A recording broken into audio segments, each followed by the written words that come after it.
بسم اللہ الرحمن الرحیم۔ السلام علیکم میرے پیارے بہن بھائیوں، امید ہے آپ سب خیریت سے ہوں گے۔ میں بھی بالکل ٹھیک ہوں الحمدللہ۔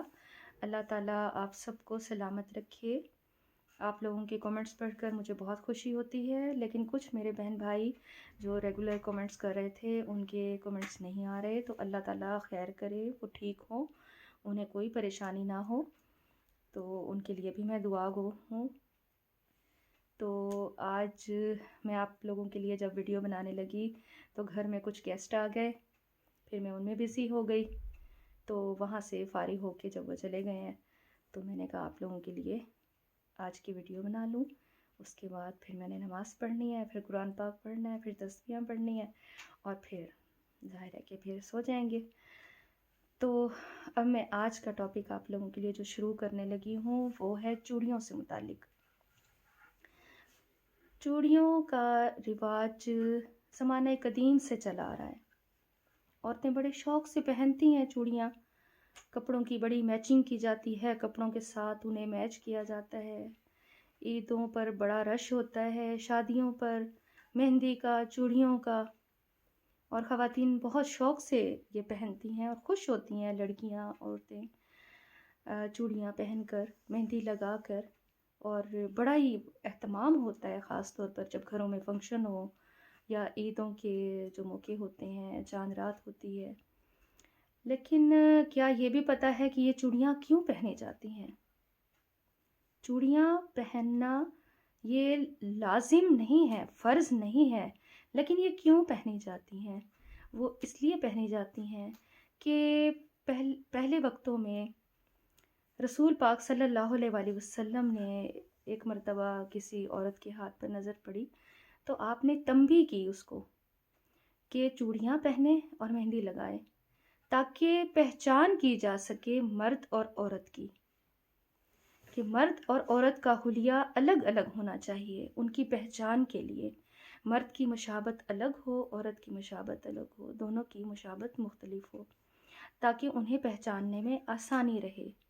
عورت کے ہاتھ پر مہندی لگی ہو اور چوڑیاں ہو تاکہ وہ پہچانی جا سکے کہ یہ عورت ہے، اور اسی طرح مرد کا حلیہ الگ ہونا چاہیے۔ شریعت میں اس چیز کا حکم ہے کہ مرد اور عورت کی مشابت الگ الگ ہونی چاہیے۔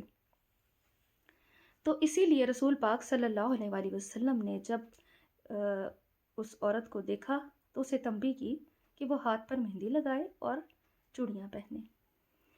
اس طرح اس فرق کو دور کرنے کے لیے، اس پہچان کو، مرد اور عورت کی پہچان کو الگ الگ کرنے کے لیے اس چیز کا رواج پڑ گیا، اور وہ رواج آج تک چلا آ رہا ہے کہ لڑکیاں چوڑیاں پہنتی ہیں۔ لیکن کچھ لوگ یہ سوال کرتے ہیں، کچھ خواتین یہ سوال کرتی ہیں کہ کیا چوڑیاں پہننا لازم ہے، لازمی ہے، فرض ہے؟ تو یہ فرض نہیں ہے، لازم نہیں ہے۔ یعنی کہ کچھ لوگ کہتے ہیں کہ جی چوڑیوں اور مہندی والے ہاتھوں کا بنا ہوا کچھ لوگ کھانا پسند نہیں کرتے، تو وہ کہتے ہیں یہ جائز نہیں ہے کہ مہندی والے ہاتھ کا کھانا۔ تو ایسی کوئی بات نہیں ہے، مہندی والے ہاتھ سے کھانا پکا سکتی ہیں خواتین، آٹا گوندھ سکتی ہیں، کھانا پکا سکتی ہیں، اور وہ جائز ہے۔ اس میں اتنی زیادہ اس چیز کا کوئی رکاوٹ نہیں ہے، نہ ہی کوئی عیب ہے یہ۔ اور کچھ لوگ سوال کرتے ہیں کہ جی چوڑیوں کی آواز آتی ہے اور نماز پڑھتے وقت جب ہاتھ اوپر نیچے ہوتا ہے تو اس کی کھنکھناہٹ نکلتی ہے، آواز نکلتی ہے، کیا اس وجہ سے نماز جائز ہے، نماز میں چوڑیاں پہننا جائز ہیں؟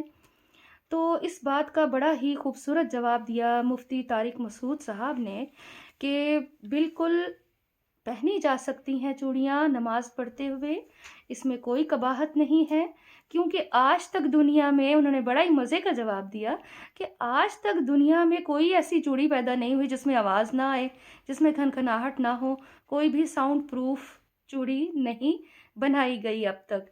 ظاہر ہے بھائی چوڑی ہے تو آواز تو نکلے گی اس کی، کام کرتے ہوئے، نماز پڑھتے ہوئے۔ بس یہ خیال رکھنا چاہیے کہ عورت کی چوڑیوں کی آواز وہ اجنبی شخص کے کان میں نہ جائے، وہ کسی نامحرم کے کان میں نہ پڑے۔